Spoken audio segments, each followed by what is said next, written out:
الرحمن الرحيم.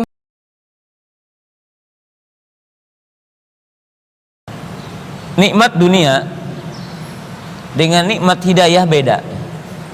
Di mana nikmat hidayah ini akan menyebabkan seorang hamba dibukakan pintu kebaikannya di dunia, dan dia dimudahkan dan diselamatkan nanti yaumal qiyamah. Selamat dari azab kubur, selamat ketika di arasatil qiyamah, selamat dari neraka. Dan dia akan mendapatkan nikmat yang abadi, yaitu surga. Ketika dia mendapatkan nikmat tauhid, nikmat iman. Allah berfirman, alladzina amanu wa lam yalbisu imanahum bidzulmin ulaika lahumul amnu wa hum muhtadun.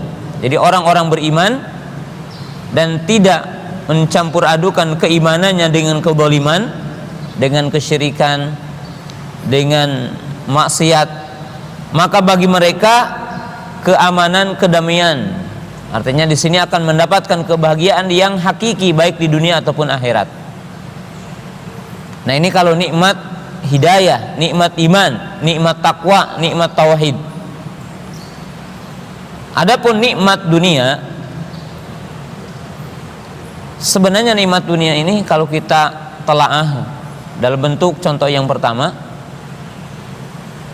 hatta kita di dunia, nikmat dunia ini hanya akan dinikmati kalau dua perkara itu masih ada, gitu ya. Yang pertama, sehat, ya. Sebab dalam kenyataannya orang yang sebanyak apapun hartanya, setinggi apapun kedudukannya, ketika dia sakit, maka nikmat dunia ini tidak bisa dirasakan. Coba kita renungkan, ya. Orang yang kaya melimpah luah hartanya, tetapi dia berpenyakit paru-paru, maka dia harus rela, ya, dengan cuaca yang panas, nggak bisa pakai AC. Kenapa? Lagi penyakit paru-paru. Orang yang hartanya banyak, apapun yang dia inginkan dari kelezatan dunia ini, coba dia sakit gula, ya, dia tidak bisa makan daging, ikan dikurangi, nasi juga dikurangi. Itu nikmat dunia. Kalau tidak sehat, tidak nikmat. Bahkan mungkin sekedar pemulung sampah ataupun mungkin orang-orang yang berada di pinggir jalan, dia bisa menikmati dunia ini, gitu. Ketika dia sehat, dia pergi ke warteg makanan yang enak, ya. Kalau kita datang ke restoran yang mewah, ketika sakit gula, yang dimakan mungkin mencari yang, ya, lezatnya kurang. Dan ini dunia, dan ini hakikat dunia dibandingkan dengan hakikat nanti nikmat akhirat. Yang kedua, kalau kita masih hidup, sebab dalam kenyataannya mobil yang mewah, ya, kalau kita punya mobil Mercy, BMW, ternyata tidak ada yang ikut ke kuburan, itu, ya. Emas yang mewah, emas yang banyak, rumah yang mewah, dan dunia yang banyak ini tidak ada yang mengikuti seseorang ke tempat kuburannya. Maka ini adalah nikmat dunia. Faniyah, dia terbatas, tidak bisa mengikuti seseorang. Nah, yang kedua saya akan berikan sebuah kisah, ya. Jadi para jamaah bisa membayangkan apa sih dunia ini, gitu, dibandingkan dengan nikmat hidayah, dibandingkan dengan nikmat iman. Ada kisah seorang ulama, Ibnu Samak, dengan seorang raja khalifah pada waktu itu, Harun ar-Rasyid rahimahullahu ta'ala. Jadi satu ulama, satu raja.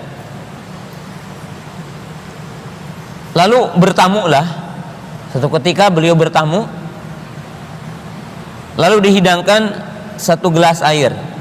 Jadi ini permisalan satu gelas air.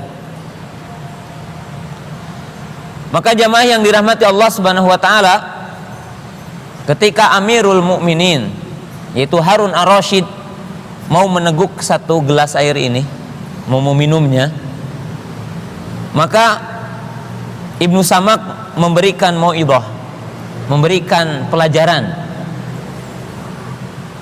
memberikan mau'idhah, nasihat yang berharga. Faqala ya Amirul Mukminin ala rislik mahlan. Ketika beliau akan meneguk satu gelas air ini, kata Ibnu Samak mengatakan, tunggu dulu sebentar, saya ada sesuatu yang ingin saya sampaikan. Qala madza, apa itu? Maka kata Ibnu Samak, wahai Amirul Mukminin, seandainya aku menahan satu gelas ini dan engkau dalam keadaan sedang kehausan dan ingin untuk minum, berani berapa engkau membeli satu gelas air ini? Qala binisbi mali binisbi mulki. Kata Ibnu Samak, saya akan membeli satu gelas air ini dengan setengah kerajaanku. Jadi ketika orang dalam keadaan haus, seolah-olah mati akan menjemputnya, ditahan air ini satu gelas ini. Maka Ibnu Samak berkata, berani berapa engkau membeli satu gelas air ini? Qala binisbi mulki, dengan satu ataupun setengah kerajaanku. Ya. Lalu dipersilahkan untuk meminumnya. Maka beliau pun meminumnya.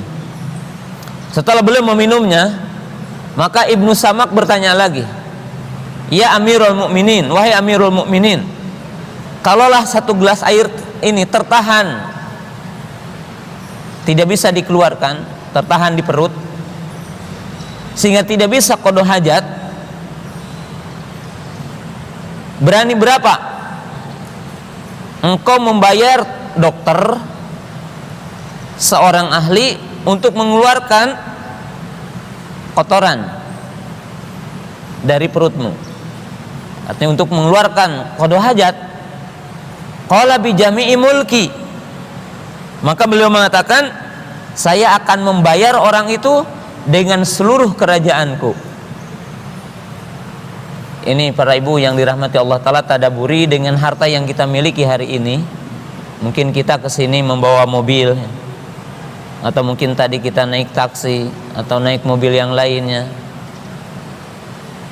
dan setiap di antara kita berbeda-beda. Tapi kita bayangkan dunia itu, di mana Ibnu Samak setelah itu berkata, wahai Amirul Mukminin, tidaklah engkau paham bahwa sesungguhnya kerajaanmu ternyata tidak, artinya tidak lebih kemewahannya, tidak lebih kedudukannya, tidak lebih kemuliaannya dari satu gelas air, dan tidak lebih mulia dari setetes air kencing. Kenapa para ibu, para bapak yang saya hormati? Sebab dalam kenyataannya, ketika orang itu ditahan ataupun tertahan tidak mampu qada hajat, maka demi mengeluarkan qada hajatnya itu, dia akan menghabiskan hartanya. Coba aja orang terkena penyakit ginjal, yang mana pencernaannya, aluran airnya, sirkulasinya tidak bersih, sehingga akan mengotori darah. Setidaknya dia mulai mungkin sebulan sekali cuci darah, setelah itu seminggu sekali, setelah itu adalah sehari, bahkan mungkin sehari dibilang ada yang sampai beberapa kali cuci darahnya, sehingga tumpukan uang yang begitu banyak itu tidak akan setara dengan keluarnya air kencing itu. Dan ini dunia. Jadi dunia dalam kenyataannya tidak lebih dari setetes air kencing. Bahkan orang mencari kemuliaan, mencari ketentraman, mampu mengeluarkan seluruh hartanya demi keluar setetes air kencing itu.